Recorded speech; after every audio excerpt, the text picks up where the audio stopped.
Assalamualaikum warahmatullahi wabarakatuh. Nama saya Muhammad Fathul Khair dari jurusan Manajemen, mata kuliah Manajemen Strategi.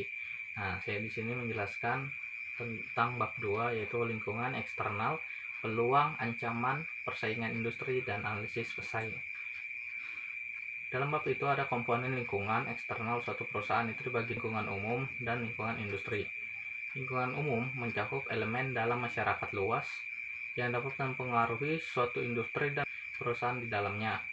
Sedangkan lingkungan industri adalah sekelompok faktor ancaman masuknya pendatang baru, pemasok, pembeli, produk pengganti, dan intensitas persaingan antar pesaing yang mempengaruhi suatu perubahan dan langkah serta tanggapan bersaingnya. Lalu ada analisis lingkungan eksternal. Sana itu ada scanning, petunjuk awal dari perubahan dan kecenderungan lingkungan, monitoring, mendeteksi arti melalui observasi terus-menerus atas perubahan dan kecenderungan lingkungan. Lalu ada forecasting, mengembangkan proyeksi atas hasil yang diantisipasi berdasarkan perubahan dan kecenderungan yang dimonitor. Lalu ada assessing, menentukan waktu dan pentingnya perubahan dan kecenderungan lingkungan untuk strategi perusahaan dan manajemennya. Lalu ada analisis lingkungan dan rasionalitas. Proses analisis lingkungan mencakup elemen yang bersifat subjektif. Orang tidak sepenuhnya rasional sebagaimana analis dan pengambil keputusan, penyimpangan personal dan asumsi mempengaruhi pengamatan lingkungan umum. Lalu ada segmen-segmen lingkungan umum. Ada segmen geografis.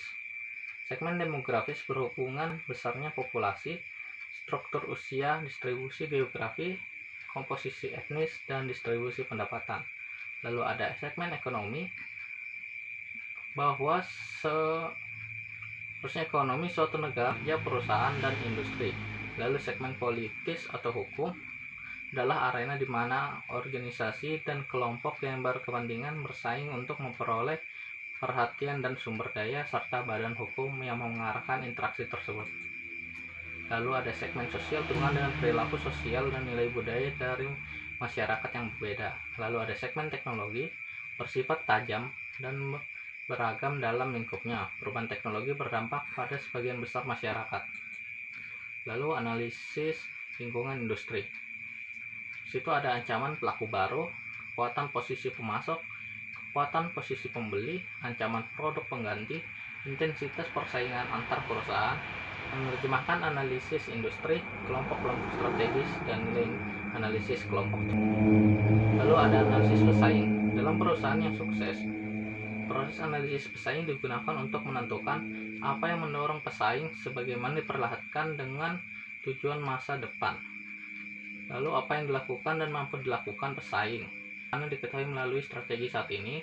Lalu apa yang diyakini pesaing mengenai dirinya sendiri maupun mengenai industri diperlihatkan oleh asumsinya. Lalu apa saja kemampuan pesaing diperlihatkan oleh kemampuannya.